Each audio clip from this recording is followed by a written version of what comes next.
किस काम के ये हीरे मोती जिसमें ना। जय रघुनंदन जय सिया राम, जय रघुनंदन जय सिया। सुरों के सरताज मोहम्मद रफी साहब न सिर्फ एक लाजवाब गायक थे बल्कि एक संजीदा इंसान और उससे भी बढ़कर इंसानियत की जीती जागती मिसाल। यही वजह है कि मुसलमान होते हुए भी उन्होंने हिंदू देवी देवताओं की आराधना में ऐसे भजन और भक्ति गीत गाए जो आज भी करोड़ों हिंदू परिवारों को घरों में सुबह सुबह कानों में मिश्री घोलते हैं। श्री रामचंद्र आश्रित पारिजात। रफी साहब जब इन गीतों को गाते थे तब वो खुद को उन गानों में समर्पित कर देते थे। मुझे अपनी शरण में ले लो राम, ले लो राम, मुझे अपनी। उन्होंने धार्मिक आडंबरों और सामाजिक बंदिशों से बेपरवाह होकर अपने 4 दशक की लंबी संगीत साधना में पूरा तन मन लुटा दिया था। तूने मुझे बुलाया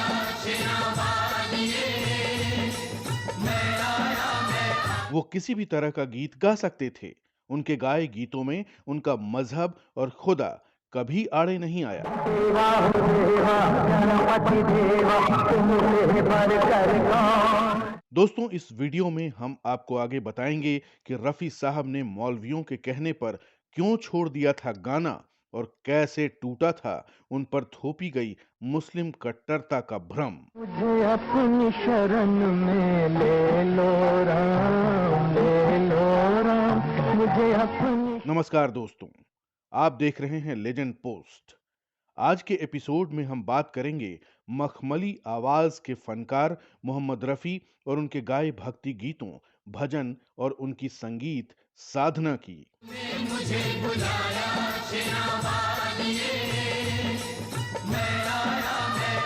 दोस्तों, बात जब भी मोहम्मद रफी साहब की होती है या भविष्य में जब कभी भी होगी तो उनकी ये काबिलियत काबिले गौर है कि किसी भी तरह का गीत गाने से पहले रफी साहब उस गीत में लिखे गए शब्दों पर बहुत गौर फरमाते थे। वो शब्दों के इस्तेमाल, उसका लहजा, उसके उच्चारण का तरीका, उसकी पृष्ठभूमि और शब्दों के तान पर बहुत फोकस किया करते थे।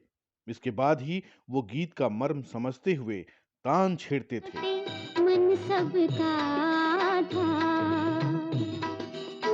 मन से कोई। उन्हें इसमें महारत हासिल थी और यही काबिलियत रफी साहब को अपने समकालीन गायकों से अलहदा करती थी।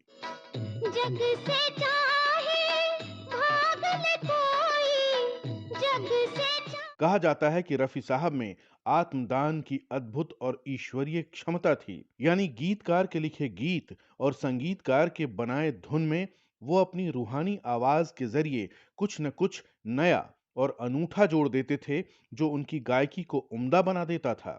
इसी वजह से रफी साहब एक बुलंद गीत से भक्ति गीत की तरफ बड़ी सहजता के साथ जा बढ़ते थे। गंगा तेरा पानी अमृत। रफी साहब की पहुंच हजरत मोहम्मद की इबादत और खूबियों वाले तानों से लेकर शबद, भक्ति गीतों और हिंदी भजनों तक समान रूप से होती थी। उनके लिए धार्मिक अल्फाज और इबादत के तौर तरीके कभी राह के रोड़े नहीं बने। शिरडी वाले साईं बाबा आया है तेरे। रफी साहब बड़ी आसानी से रोमांटिक गीत, गजल, कव्वाली, देशभक्ति के गीत, शास्त्रीय गीत, अरदास और भजन गा सकते थे। उनके गाए भजन आज भी मंदिरों और धार्मिक आयोजनों में रौनक बिखेरती हैं। बड़ी देर भई नंद लाला, तेरी राह तके ब्रिजबाला। रफी साहब ने जहां एक तरफ ऊंची आवाज में गाकर देशभक्ति गीतों को नई ऊर्जा और पहचान दी थी, अपनी आजादी को हम हरगिज मिटा सकते नहीं। वहीं दूसरी तरफ उन्होंने अलग अलग सुरों में भजन और भक्ति गीत गाकर भी अपनी अद्भुत गायकी की ऐसी मिसाल पेश की जो हिंदी फिल्मी गीतों के सफर में मील का पत्थर बन गया। मन तरपत हरिधर शरण। राजू कोर्ती और धीरेन्द्र जैन ने अपनी पुस्तक मोहम्मद रफ़ी स्वयं ईश्वर की आवाज में लिखा है कि मोहम्मद रफ़ी ने भजनों का एक नायाब नमूना तो बहुत पहले 1952 में फिल्म बैजू बावरा में ही दे दिया था, जब उन्होंने शकील बदायूनी के लिखे गीत और संगीतकार नौशाद की धुन पर ओ दुनिया के रखवाले जैसे गीत में अपनी धर्मनिरपेक्ष छवि को बखूबी परोसा था। दुनिया के रखवाले सुन दर्द भरे मेरे। नौशाद ने कहा था कि इस भजन को गाने में मोहम्मद रफ़ी ने अपना हृदय उड़ेल कर रख दिया था। दोस्तों, कहा जाता है कि इसी भजन को गाते हुए रफ़ी साहब के गले से खून उतर आया था, क्योंकि गीत के स्वर बहुत ऊंचे थे। अब तो नीर बहाले। इस मुश्किल भजन ने मोहम्मद रफ़ी की सफलता में 4 चांद लगा दिए थे। कम ही लोगों को पता है कि इस भजन के लिए मोहम्मद रफ़ी ने 15 दिनों तक रियाज किया था। अब तो नीर बहाले। दोस्तों, भक्ति गीतों और भजन गवाने के लिए मोहम्मद रफ़ी का बेहतर इस्तेमाल नौशाद के अलावा संगीतकार शंकर जयकिशन ने भी किया था। 1956 में आई फिल्म बसंत बहार में शंकर जयकिशन ने रफ़ी साहब से एक ऐसे आदमी की दुख भरी गाथा गवाई जिसके साथ अन्याय हुआ था।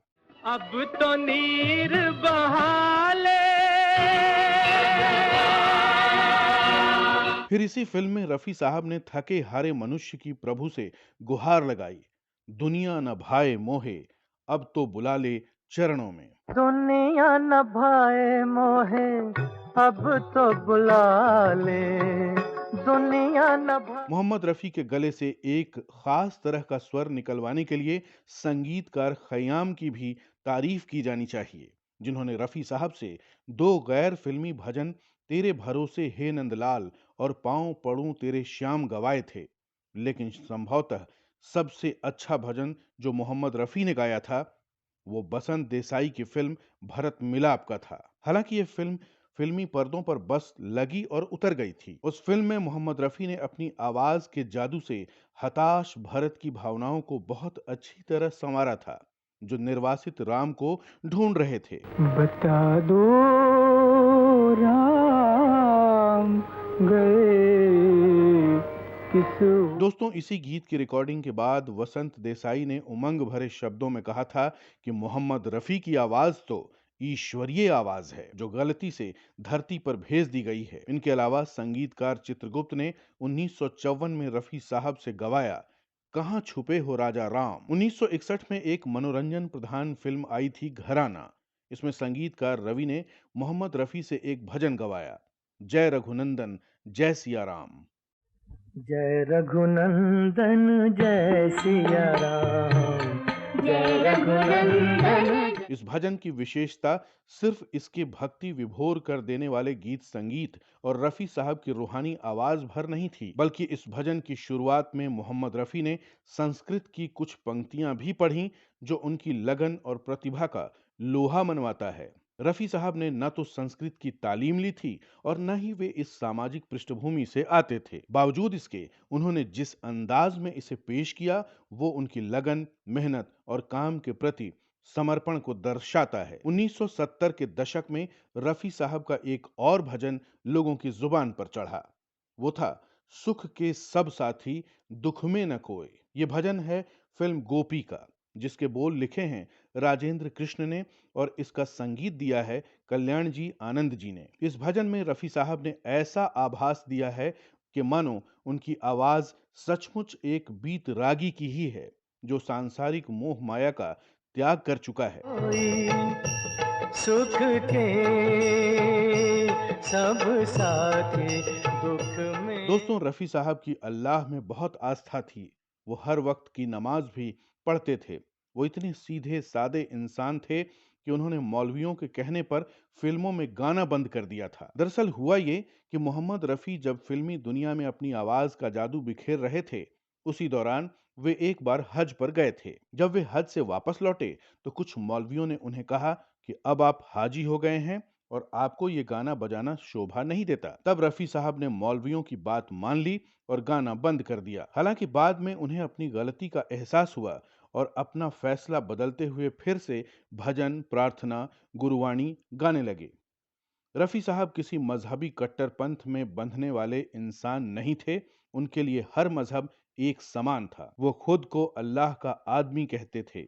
उन्हें जल्द ही इस बात का एहसास हो गया था कि संगीत से बढ़कर उनके लिए कोई बंदगी नहीं है, क्योंकि इसी रास्ते से वो अपने परवरदिगार से सीधे संपर्क साधते थे। दोस्तों, मोहम्मद रफी ने जो भी भजन, प्रार्थना और भक्ति गीत गाए हैं, उनमें मानो उन्होंने सचमुच में अपना हृदय ही उड़ेल दिया है, क्योंकि इंसानियत से ऊपर उन्होंने किसी तरह की कट्टरता को कभी भी अपनी संगीत साधना पर हावी नहीं होने दिया।